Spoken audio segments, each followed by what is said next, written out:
અચ્છા, તો આ છીમાવ છે. છીમાવ એટલે જ્યાં ખાટું સૂપ આવે બરમાનું.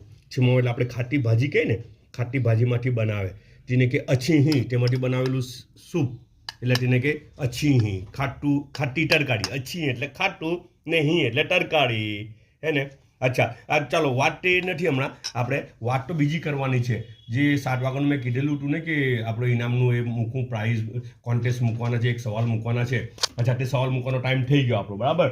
અચ્છા, હમણાં જે વિડીયો આવી રહેલો છે ને, એમાં છેલ્લે આવે તે વિડીયો લગભગ 45 સેકન્ડનો વિડીયો છે. તે વિડીયો ધ્યાનથી જોજો નહીં તમે. એમ જોવાનું તો બહુ વાંધો નથી, પણ ધ્યાનથી સાંભળજો એટલે તમને આઈડિયા મળે કે ખરેખર શું હોઈ શકે. રૂમ છે ને ફૂફૂનો છે.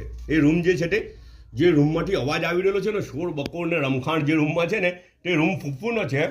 ફૂફૂ તો આરામથી લાઉન્જમાં બેઠેલા છે. ફૂફૂ આરામથી લાઉન્જમાં બેઠેલા છે ને આ બાજુ ધમાચકડી મચેલી છે રૂમમાં. જાત જાત અને ભાટના અવાજ આવી રહેલા છે. હવે તમારે વિચારવાનું છે કે એ શું વસ્તુ હોઈ શકે, જેના કારણે આવી રૂમમાં ધમાચકડી થઈ રહેલી છે બધી, હે ને. અચ્છા, એનો જવાબ જે છે ને, ખરો જવાબ આવે તેનું ઇનામ તમને બતાવ્યું ને, કે સવારના વ્લોગમાં બતાવ્યું ને કે એને ઇનામ આપવામાં આવે.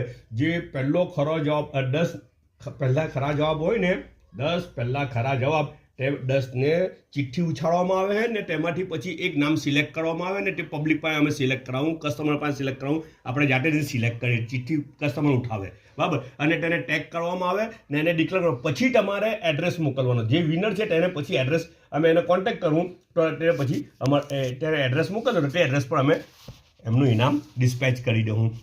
કોમેન્ટ સેક્શનમાં, યુટ્યુબના કોમેન્ટ સેક્શનમાં એ પોસ્ટના જે પોસ્ટ હમણાં મુકાઈ રહેલી છે એના કોમેન્ટ સેક્શનમાં જ તમારે જવાબ આપવાનો છે ને.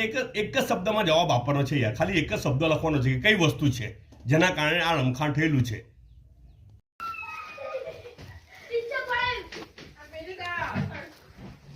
શું થયું?